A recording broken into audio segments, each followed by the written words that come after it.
దేని కొరకు అయ్యప్ప స్వామి దీక్ష చేద్దాం అనుకుంటున్నావు అని అడిగారు అనుకోండి. మీ దగ్గర ఏదో ఒక స్పష్టమైన సమాధానం ఉండాలి కదా. ఎందుకు చేద్దాం అనుకుంటున్నాను, నేను అలా కొంతమందిని అడిగి చూశాను. వాళ్ళు నాతో ఏం చెప్తుంటారో తెలుసా అండి, అలా మాకు తెలిసిన వాళ్ళు వేసుకున్నారండి, నేను వేసుకుంటాను. లేకపోతే ఏం చెప్తారంటే 3 మాటలు వెళ్ళొచ్చారండి, ప్రతి ఏడాది అలవాటు, అందుకు 4వ మాట వేసుకున్నాను. అథవా ఇంకా ఏం చెప్తారంటే, ఏదోనండి మామూలుగా ఉంటే అసలు నేను కొన్ని నిగ్రహించుకోలేను, ఏదో దీక్ష తీసుకుంటే కొంత నిగ్రహం కలుగుతుంది, మంచిదే, నేను దాన్ని ఎంత మాత్రం దోషం పట్టనుసమండి. ఎందుకో తెలుసా, కనీసంలో కనీసం అతను ప్రయత్నం చేస్తున్నాడు, స్వచ్ఛందంగా తనని తాను క్రమశిక్షణలో పెట్టుకునే ప్రయత్నం చేస్తున్నాడు. మీ దగ్గరికి వచ్చి చెప్తే మీరు దానికి నవ్వితే అతను ఎవరికి చెప్పుకుంటాడు? అది నవ్వే విషయం కాదు, శ్లాఘించవలసిన విషయం.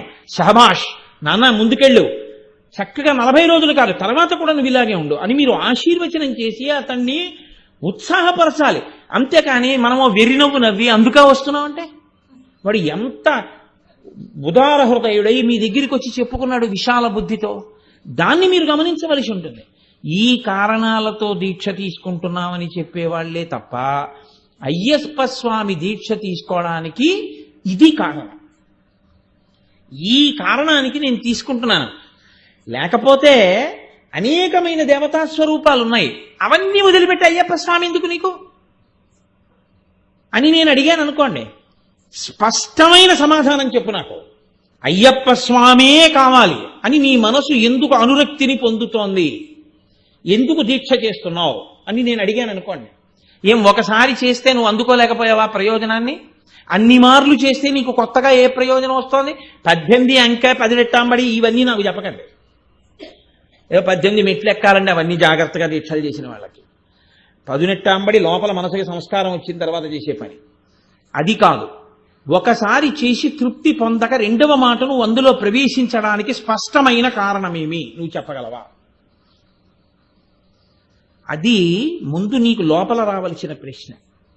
అసలు ఆ ప్రశ్న అంటూ ఒకటి ఏర్పడితే అయ్యప్ప స్వామి దీక్ష తీసుకోవడానికి నీకు పరిపూర్ణంగా లోపల మనసుకి ఆనుకూల్యత ఏర్పడింది అని గుర్తు. అయ్యప్ప స్వామికి శాస్త్రాలలో ఉన్న పేరు ఏమిటో తెలుసా అండి?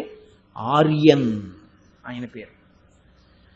ధర్మశాస్త్ర, భూతనాథుడు అయ్యప్ప. అయితే లోకంలో ఉండేటటువంటి విషయం ఏమిటంటే, కొంచెం తేలికగా ఉండేది 10 మంది పలికేది ఏదో అది ప్రచారం అవుతుంది.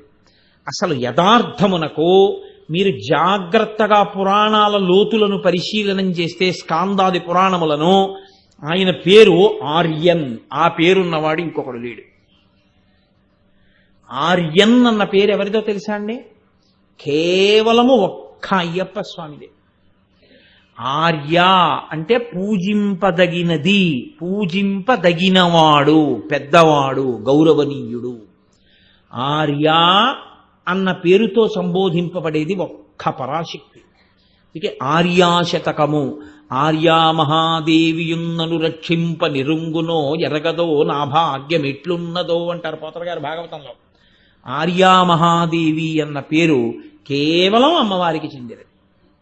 అందుకే మూకశంకరులు ఆర్యాశతకము అని చేశారు.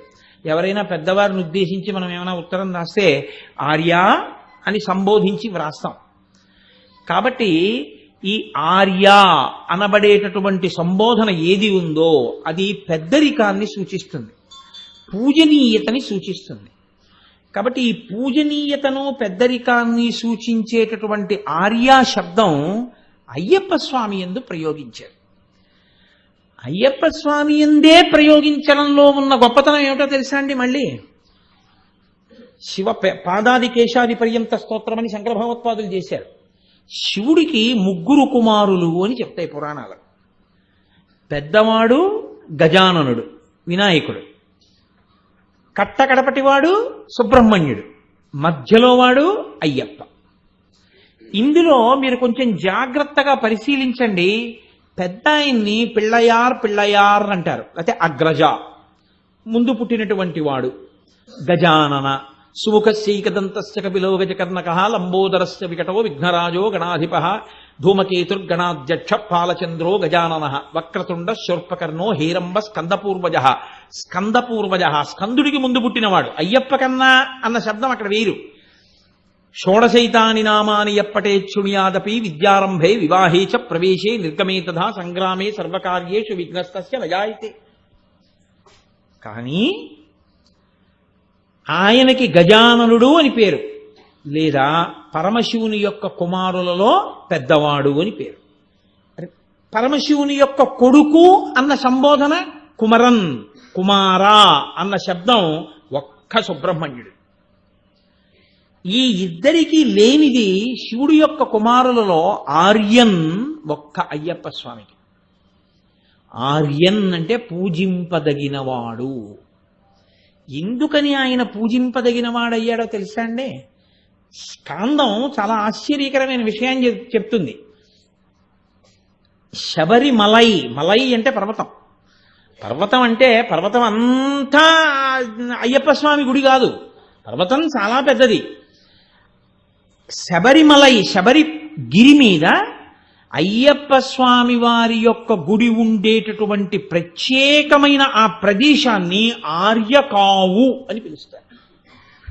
ఆర్యకావు పురాణాంతర్గతంగా ఆర్యకావు అంటే పెద్దలున్న స్థలము, పూజనీయమైన స్థలము. ఇప్పుడు ఒక పీఠాధిపతులు లోపల ఉన్నారు అని నేను అన్నాను అనుకోండి. ఇప్పుడు పీఠాధిపతుల దగ్గరికి వెళ్ళాలి, మీరు ఏం చేయాలి?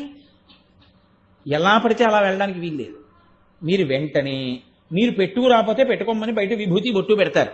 మీరు విభూతి పెట్టుకుని బొట్టు పెట్టుకుని చొక్కా విప్పేసి బనీని విప్పేసి ప్యాంటు మీద తువ్వాలు వేసుకెళ్ళడం దారుణం.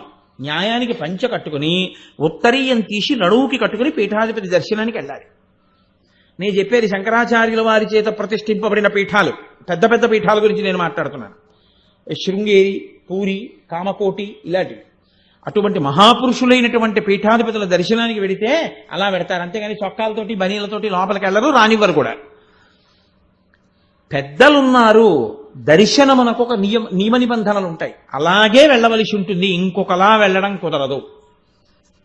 పెద్దలున్నారు, ఆర్యన్నున్నారు, ఆ దర్శనానికి మీరు ఇక్కడ చాలా నియమాలు మొదలు పెడితేనే ఆ పైకెక్కి దర్శనం చేయవలసి ఉంటుంది. అంత పెద్ద ఆయన దర్శనం మీరు చెయ్యాలి.